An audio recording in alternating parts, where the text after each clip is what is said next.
pamilya dito. Hindi kadugo, pero sa ating mahal na Panginoon ay magkakamag-anak tayo. Magkakapatid tayo mga kapatid. Amen? Amen. Nagpapasalamat ako sa ating mahal na Panginoon. Maging sa una pa lang na nandito ako hanggang sa ngayon mga kapatid. Nagpapasalamat ako sa pagmamahal na nagigap na siya! Nagigap na siya! Na natanggap ko dito mga kapatid. Bagaman na sila mamay na una dito hanggang sa umalis sila. Salamat sa Panginoon. Na yung pagmamahal ba na nandun pa rin sa mga kapatid ba yung pagmamahal na meron pagmamahal yung Panginoon sa atin. So salamat sa ating mahal na Panginoon sa kanyang mata sa bukore. At paalala lang sa mga kabataan, mga kapatid, makinig ang kabataan. Wala! Kabataan ka ba? Ayun, enjoy nyo lang yung pagiging kabataan. Huwag muna tayong huwag muna mag-apura sa pag-aasawa. Kasi may panahon yan mga kapatid. Sumama ka na sa enjoy ah! Lampas ka na sa enjoy ka rin paraan! Dami mo ba kami? Hindi, i-share ko lang yung yung experience ba kay parang hindi ko naman inaano na masaya din talaga yung maging kabataan na matagal na panahon ba kay yun nga mga kapatid walang hindi ka kaya sa iba ba na yung hadlang lang talaga mga kapatid sa akin yung trabaho ko ngayong taon talaga na parang hindi na ako nakakasama sa mga isla ba kasi medyo opening na nga kami mga kapatid. So yun, kung kabataan nga talaga mga kapatid, kahit ano ba magagawa mo ba, wala pa kasi maghanap sa'yo, mag-ibig, mga ganyan ba? Basta mag-enjoy lang tayo mga kabataan. May prayer kami sa'yo. Okay. Ako prayer ko kay Ate Colina, no? Ikasal na sa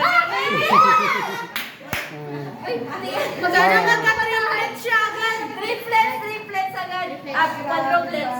Triplets niya. Isang anak ka na lang. Okay, salamat Ma'am Colleen sa mensahe. At anong masasabi mo, Sister Kilay, sa Thanksgiving ni Ma'am Colleen? Sa Thanksgiving ni Ate Colleen, sa kanya pas? Mm-hmm. Sa akin, ako may Thanksgiving. Advance Thanksgiving yan. Advance. Ate Colleen, advance, Thanksgiving. Dapat ka na mawala sa kalendaryo. Sa kalendaryo ba?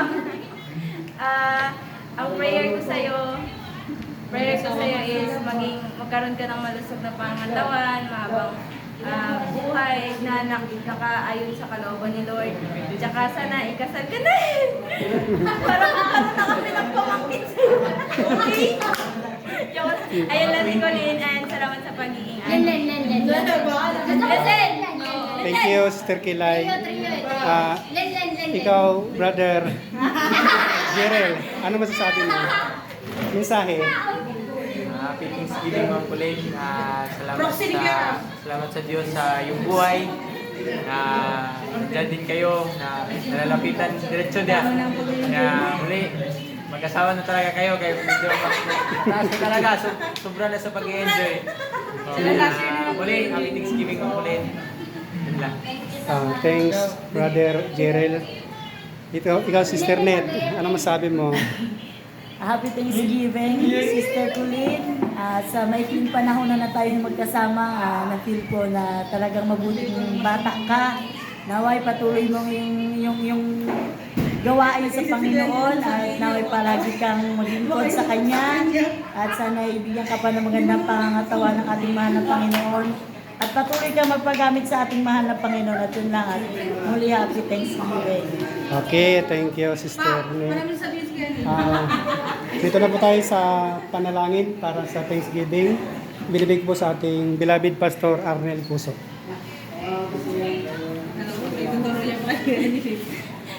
Nag-isip naman siya. Amen. Manalangin tayo mga kapatid. Pagkakas ng Diyos, salamat, Panginoon. Sister Colleen, Nabis, gamitin sa iyo, salamat sa kanyang buhay ng papagamit sa iyo, Panginoon, salamat. Bigyan mo ng bawat isang pagkalaman. Bigyan mo ng buhay, Panginoon, nag-iwin sa kanyang sa iyo. Salamat sa kanyang buhay, mag-isa pagkalaman kayo. Yung dalangin namin ang kalakasan ng sugan sa bawat isang tatanggap. Salamat sa nagtulpo ng pagpalain. Balik ng siksik bigbigat ng mga ating Panginoon. Salamat sa pangalan ni Jesus. Amen. Okay, kain na na. Kain na na, kain na na. Ito yung Sobra na Sister Colleen. pag-enjoy mo.